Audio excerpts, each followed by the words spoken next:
Hi everyone, my name is Rebecca Mays and I am the founder of Thrive Copywriting.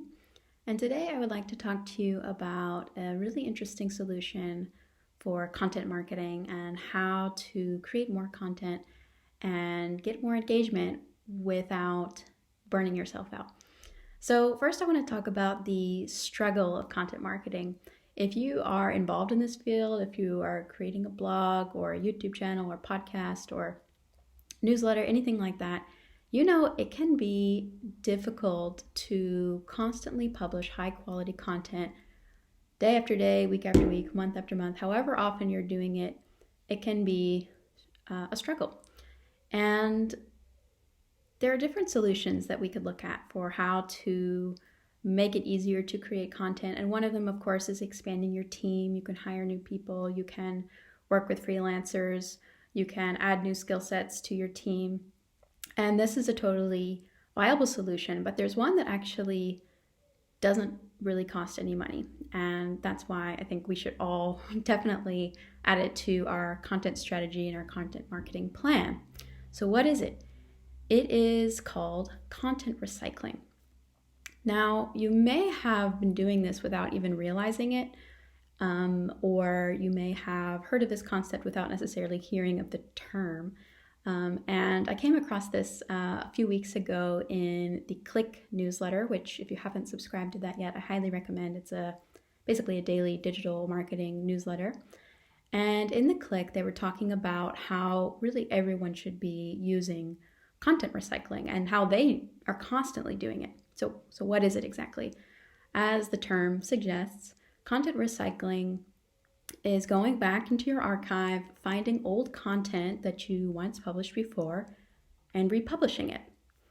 But it's not quite as simple as that, because you don't want to publish content that is no longer up to date or that you know could be a little bit better. Perhaps the intro could be stronger, or you could add some more data to back up the points that you're making. The bottom line is there are many ways to go back, find content, and republish it and give it new life, essentially. And if you're not doing this, you're really missing out, because it's such a powerful way to get much more out of the content that you're spending so much time creating. And you can also cross-publish. So maybe you sent something out in your newsletter and you basically had an article in your newsletter, for example, but you didn't publish it on your blog, or you didn't publish it on your Facebook page. This is a really great way to get a lot more mileage out of the content that you create. And you may be wondering, one objection that people often have to this is, won't people notice and won't they judge me for just republishing old content? And the answer is probably not.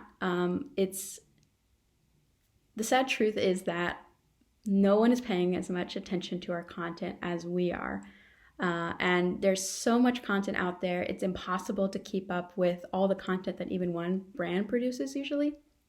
And so, especially if you're going back years to find something, from some newsletter 3 years ago, the chances are no one's going to remember it. And if they do, they probably don't mind anyways that you are republishing it, especially if you're reworking it a little bit, freshening it up and republishing it that way. So what kind of content is really good for this? As I said, if you have used content on one channel and you haven't used it on another, that's a really good way to recycle content. If you had a blog or a newsletter or any kind of content that did really well and you got a great response to it, you got a lot of comments, engagement, etc., this is a really, really good candidate for republishing. And why not republish it and make sure that all your new subscribers who haven't seen it can also get value out of the content? So there's one other hidden benefit of this kind of content recycling.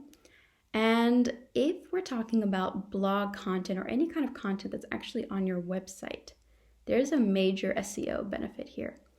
And so let's say you published a blog about gardening tomatoes and it did really well, and but you haven't touched it in 3 years. Google doesn't really like that kind of content that we published once and we never touch it again. What Google really, really likes is when we go back to content that did well and update it. So we make sure that all the links are still working, make sure that images are still working, maybe add a little more information or add some new links to new products that have recently come out that are going to solve the people's problems that are gardening their tomatoes. Whatever we can do to add more value to that post and make it even more useful to the reader. Google loves that.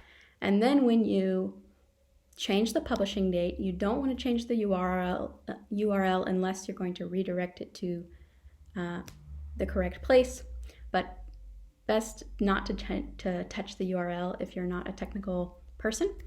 And Google will see that you have published that new content, and especially if you're going to send new eyes to it by sending it out in your newsletter, sending it out on your social media channels, Google will eventually take notice of that. And if you're doing that consistently across your blog posts, across your website, that is going to have a major SEO benefit to your website. So that is content recycling in a nutshell. If you have questions on ways to do it correctly, or you have ideas for how to do it for your brand and you want to brainstorm a little bit, just drop any comments or questions in the comments below, and I'll be really happy to respond and add any insight that I can. So hope that was helpful for you all, and thank you so much, and have a great rest of your month.